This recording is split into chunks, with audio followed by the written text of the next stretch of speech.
आज है 12 सितंबर 2025, दिन शुक्रवार। Welcome back to clean news MP. चलिए देखते हैं मध्य प्रदेश की 25 फटाफट बड़ी खबरों को। इससे पहले आप न्यूज को कहां से देख रहे हैं, हमें कमेंट में बताना बिल्कुल ना भूलें। साथ ही हमारे फेसबुक पेज को भी फॉलो करें। फेसबुक पेज का लिंक डिस्क्रिप्शन में दिया गया है। लाडली बहनों के लिए बड़ी खुशखबरी, आज आएगी 28वीं किश्त। मध्य प्रदेश के लाडली बहनों के लिए आज बड़ा दिन है। मुख्यमंत्री मोहन यादव झाबुआ जिले से योजना की 28वीं किश्त जारी करेंगे। इस बार करीब 1,26,89,000 बहनों को 1,250 रुपए की राशि मिलेगी। अब तक 27 किस्तें जारी हो चुकी हैं और सितंबर में 28वीं किश्त बहनों के खाते में पहुंचेगी। खास बात यह है कि दिवाली के बाद भाई दूज से योजना की राशि बढ़ाकर 1,500 हो जाएगी और 2028 तक 3,000 रुपए तक पहुंचाने का लक्ष्य है। 12वीं में टॉप करने वाले छात्रों को सरकार का तोहफा, सीएम मोहन यादव ने दी स्कूटी। मध्य प्रदेश सरकार ने मेधावी विद्यार्थियों को बड़ी सौगात दी है। शासकीय स्कूल की कक्षा 12वीं में टॉप करने वाले प्रतिभाशाली छात्रों को मुख्यमंत्री मोहन यादव ने स्कूटी प्रदान की। सीएम ने कहा कि हमारी युवा शक्ति ही भविष्य के विकसित मध्य प्रदेश की मजबूत आधारशिला है। सरकार का उद्देश्य मेधावी छात्रों को प्रोत्साहन देना और उन्हें आगे बढ़ने के लिए बेहतर अवसर उपलब्ध कराना है। इस पहल से विद्यार्थियों का हौसला और आत्मविश्वास दोनों बढ़ेगा। सोयाबीन फसल बर्बाद, सीएम मोहन यादव का वादा, सरकार करेगी हर संभव मदद। मध्य प्रदेश के शाजापुर जिले में प्राकृतिक आपदा से सोयाबीन की फसल को भारी नुकसान पहुंचा। कई खेतों में पूरी उपज बर्बाद हो चुकी है। हालात का जायजा लेने पहुंचे मुख्यमंत्री मोहन यादव ने किसानों से मुलाकात की और आश्वासन दिया कि सरकार किसानों के साथ खड़ी है। उन्होंने कहा कि जितनी मदद संभव होगी उतनी ही दी जाएगी। सीएम ने अधिकारियों को राहत कार्य तेजी से शुरू करने और प्रभावित किसानों को हर स्तर पर सहयोग देने का निर्देश दिया। जीएसटी में बदलाव का दूध पर असर नहीं, अमूल ने किया साफ, पाउच दूध पहले से ही जीरो टैक्स में।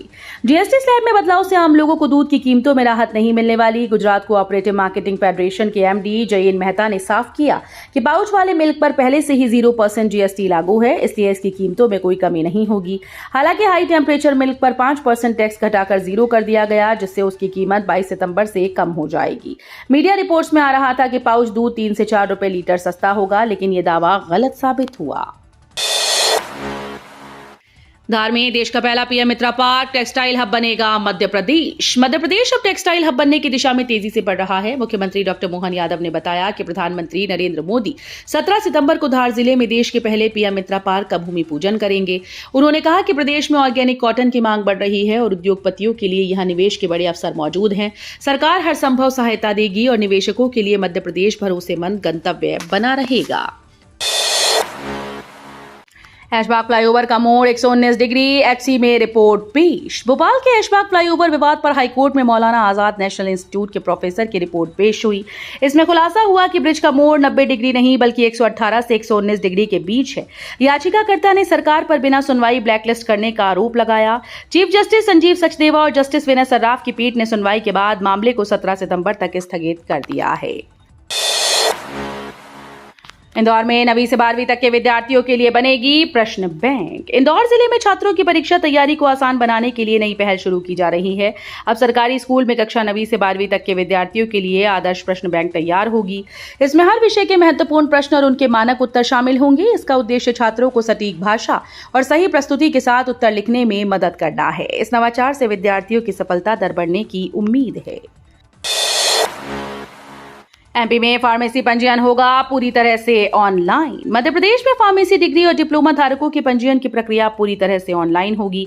उप मुख्यमंत्री राजेंद्र शुक्ल ने परिषद की बैठक में कहा कि प्रमाण पत्र मेल और डिजी लॉकर से उपलब्ध कराए जाएंगे। उन्होंने स्पष्ट किया कि निजी कॉलेज छात्रों की सही जानकारी दे, वरना मान्यता पर कार्रवाई होगी। साथ ही अधूरे आवेदन को पूरा कराने के निर्देश दिए गए। इस कदम से पारदर्शिता और त्वरित निपटारा सुनिश्चित होगा।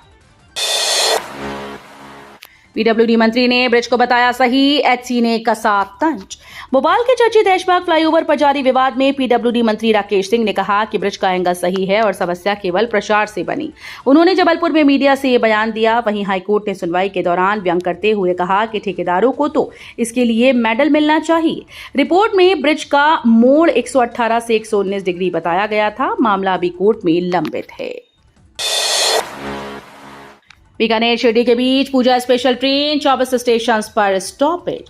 त्योहारी सीजन में रेलवे ने यात्रियों की सुविधा के लिए स्पेशल ट्रेन शुरू करने का ऐलान किया। बीकानेर से साईनगर शिरडी के बीच साप्ताहिक पूजा स्पेशल ट्रेन 27 सितंबर से 29 नवंबर तक चलेगी। ट्रेन हर शनिवार दोपहर 1:30 बजे बीकानेर से रवाना होकर अगले दिन शाम 7 बजे शिरडी पहुंचेगी।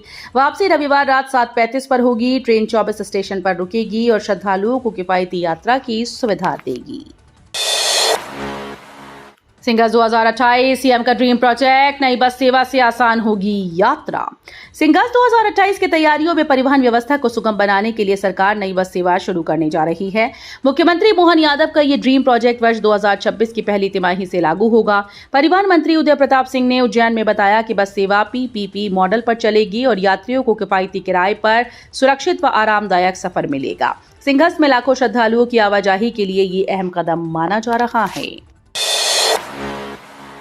दमोह में युवा संगम, जर्मन कंपनीज देंगी रोजगार के अवसर। दमोह में युवाओं के लिए रोजगार का बड़ा मौका आने वाला है। 23 सितंबर को स्थानीय पीजी कॉलेज में युवा संगम का आयोजन होगा, जिसमें जर्मनी से कई कंपनीज के अधिकारी शामिल होंगे। ये कंपनीज स्थानीय युवाओं को नौकरी के अवसरों के बारे में जानकारी देंगी। खास बात यह है कि इस बार का आयोजन सिर्फ स्थानीय स्तर तक सीमित नहीं रहेगा, बल्कि युवाओं को देश विदेश दोनों में रोजगार दिलाने का रास्ता खोलेगा। पीईटी परीक्षा की उत्तर कुंजी जारी, 17 सितंबर तक दर्ज होंगी आपत्तियां। अधीनस्थ सेवा चयन आयोग ने 6 और 7 सितंबर को हुई प्रारंभिक अर्हता परीक्षा की उत्तर कुंजी जारी कर दी है। अभ्यर्थी 17 सितंबर तक आपत्ति दर्ज करा सकेंगे। इसके लिए प्रति प्रश्न 100 रुपये ऑनलाइन शुल्क जमा करना होगा। आयोग ने विस्तृत दिशा निर्देश जारी कर दिए। आपत्तियों के निपटारे के बाद ही अंतिम उत्तर कुंजी और परीक्षा परिणाम घोषित किए जाएंगे। लाखों अभ्यर्थी इस प्रक्रिया पर नजर बनाए हुए हैं। जेलों में सजाओं का रिकॉर्ड खंगालने के निर्देश, सुप्रीम कोर्ट आदेश के बाद हलचल। मध्य प्रदेश के जेल मुख्यालय ने सभी जेल अधीक्षकों से 7 दिन के भीतर कैदियों की सजाओं का पूरा रिकॉर्ड मांगा। ये निर्देश सुप्रीम कोर्ट के द्वारा हाल ही में 25 लाख रुपए का मुआवजा देने के आदेश के बाद जारी किए गए। रिपोर्ट में हर कैदी की सजा अवधि और अब तक काटी गई सजा का ब्यौरा शामिल है।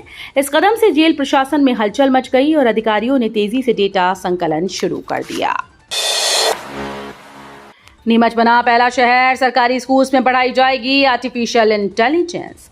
मध्य प्रदेश के नीमच जिले का जावद क्षेत्र राज्य का पहला ऐसा स्थान बनने जा रहा है जहां सरकारी स्कूल में बच्चों को आर्टिफिशियल इंटेलिजेंस की शिक्षा दी जाएगी। प्रोजेक्ट दीप के तहत 1500 छात्रों को आधुनिक आईसीटी लैब में प्रशिक्षण मिलेगा। इससे शिक्षा के साथ रोजगार, स्वास्थ्य और कृषि जैसे क्षेत्रों में भी नए अवसर खुलेंगे। पहल का मकसद सरकारी स्कूल को नई तकनीक से जोड़कर छात्रों को भविष्य की चुनौतियों के लिए तैयार करना है। खाद्य संकट पर विपक्ष का हमला, उमंग सिंघार बोले किसानों पर बरसी लाठियां। मध्य प्रदेश में खाद की किल्लत ने किसानों की चिंता बढ़ा दी। कई जगह किसान सड़कों पर उतर आए। इस बीच नेता प्रतिपक्ष उमंग सिंघार ने सरकार को कटघरे में खड़ा किया। भोपाल में प्रेस वार्ता के दौरान उन्होंने आरोप लगाया कि सरकार ने खाद वितरण की कोई ठोस व्यवस्था नहीं की, जिसके चलते अन्नदाताओं को अफरा तफरी का सामना करना पड़ रहा है। सिंघार ने कहा कि प्रदेश की अर्थव्यवस्था किसानों पर टिकी है, लेकिन उन्हें खाद जैसी बुनियादी जरूरतों के लिए लाठियां झेलनी पड़ रही हैं। हथियार का लाइसेंस मौलिक अधिकार नहीं, MP high court. Madhya Pradesh high court की ग्वालियर खंडपीठ ने एक अहम फैसला सुनाते हुए साफ किया कि हथियार का लाइसेंस नागरिक का मौलिक अधिकार नहीं। कोर्ट ने हार्दिक कुमार अरोड़ा की याचिका को खारिज करते हुए कहा कि पिस्टल या रिवॉल्वर का लाइसेंस पाने के लिए उचित कारण और सुरक्षा खतरे का प्रमाण जरूरी है। अदालत ने स्पष्ट किया कि हथियार का लाइसेंस मिलना सरकार के विवेक पर निर्भर है, न कि ये किसी नागरिक का बुनियादी हक है। नेपाल पर बयान को लेकर सीएम मोहन यादव का कांग्रेस पर हमला। नेपाल में तख्तापलट के बाद हिंसा पर भारत सतर्क नजर बनाए हुए है, लेकिन इस बीच विपक्षी दलों के बयानों पर मध्य प्रदेश के मुख्यमंत्री डॉक्टर मोहन यादव ने पलटवार किया। उन्होंने कहा कि कांग्रेस और कुछ अन्य पार्टीज नेपाल जैसी स्थिति भारत में होने की आशंका जताकर लोगों को गुमराह करने की कोशिश कर रही हैं। सीएम यादव ने कहा कि जनता कांग्रेस के कुकर्मों को जानती है और ऐसे झूठे बयानों से भ्रमित नहीं होगी। एमपी कांग्रेस में जिला अध्यक्षों को फ्री हैंड, बनाएंगे 1004 ब्लॉक अध्यक्ष। मध्य प्रदेश कांग्रेस संगठन पुनर्गठन की प्रक्रिया में जुट गया है। राहुल गांधी की मंशा के अनुसार अब जिला कांग्रेस अध्यक्षों को ब्लॉक अध्यक्ष नियुक्त किए जाने का पूरा अधिकार दिया गया। संगठन सृजन अभियान के तहत 40 दिनों में प्रदेश के 1004 ब्लॉक में नियुक्तियां पूरी की जाएंगी। इसके लिए जिला अध्यक्षों को जातीय और स्थानीय समीकरणों का डेटा भी मुहैया कराया गया। विधानसभा और लोकसभा चुनाव में हार के बाद कांग्रेस ने संगठन की कमजोरी को सुधारने पर जोर दिया। उज्जैन में गर्जा बुलडोजर, अवैध मकानों पर कार्रवाई। मध्य प्रदेश के उज्जैन में महाकाल मंदिर के पास अवैध निर्माण पर बड़ी कार्रवाई की गई। प्रशासन ने करीब 1 दर्जन मकानों को जेसीबी से ढहा दिया। बताया गया कि मकान लीज नियमों का उल्लंघन कर बनाए गए थे। कार्रवाई के दौरान भारी पुलिस बल और प्रशासनिक अधिकारी मौके पर मौजूद रहे। अतिक्रमण हटाने की इस मुहिम के तहत मंदिर मार्ग पर अवैध निर्माणों को पूरी तरह से ध्वस्त कर दिया गया। दीपक सक्सेना बने जनसंपर्क आयुक्त, सीएम से की मुलाकात। हाल ही में प्रशासनिक फेरबदल के तहत जबलपुर कलेक्टर रहे 2010 बैच के आईएएस अधिकारी दीपक कुमार सक्सेना को भोपाल में जनसंपर्क आयुक्त नियुक्त किया गया। गुरुवार को उन्होंने मुख्यमंत्री डॉक्टर मोहन यादव से समत्व भवन में शिष्टाचार भेंट की। जनसंपर्क आयुक्त का पद सरकार और जनता के बीच संवाद का अहम सेतु माना जाता है।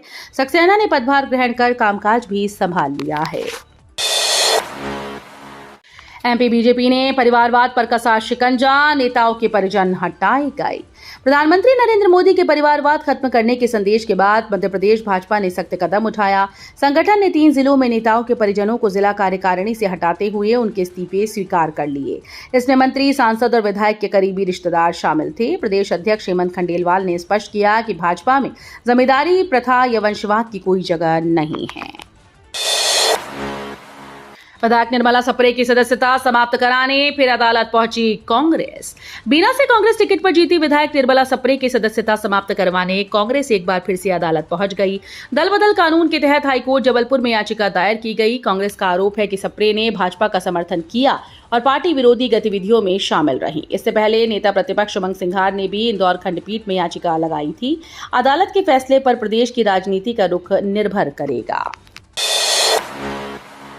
एमवाई अस्पताल कांड पर हाईकोर्ट सख्त, सरकार को नोटिस, 15 सितंबर तक रिपोर्ट तलब। इंदौर के एमवाई अस्पताल में चूहों के काटने से 2 नवजातों की मौत के मामले में हाईकोर्ट ने सख्त रुख अपनाया है। कोर्ट ने नाराजगी जताते हुए कहा कि 15 दिन बीत जाने के बाद भी कठोर कार्रवाई क्यों नहीं हुई।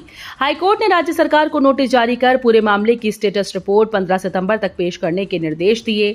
वहीं इस नोटिस के बाद अस्पताल अधीक्षक डॉक्टर अशोक यादव ने खुद को बीमार बताते हुए 11 से 25 सितंबर तक छुट्टी पर जाने का आवेदन किया है।